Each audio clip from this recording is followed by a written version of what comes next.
Parasti jaunajā gadā viens otram vēlam laimi un veselību, bet mūsu šodienas viešņa visdrīzāk vēlētu arī mieru. Laura Skrodele, fonda Uzņēmēju mieram vadītāja. Šajā svētku gaidīšanas laikā mēs ik viens otram novēlam mieru.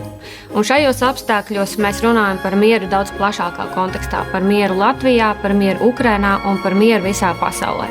Tāpēc milzīgs paldies TET komandai, TET darbiniekiem par to, ka jūs mērķtiecīgi un ilgstoši atbalstāt Ukrainu. Un tā kā es ceru, labie darbi pievelk labos darbus, tad ķersimies klāt vienam labam darbam un noskaidrosim, kur 5 šodien vinnēs gadu bez rēķiniem. Un tā pirmais laimīgais ir Elīna Gulbe.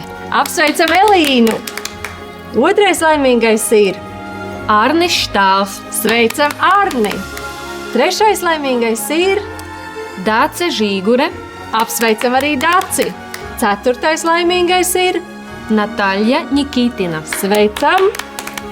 Un pēdējais, bet tikai šodien, jo izlozes turpinās, laimīgais ir Dzintra Rozīte. Sveicam arī Dzintru!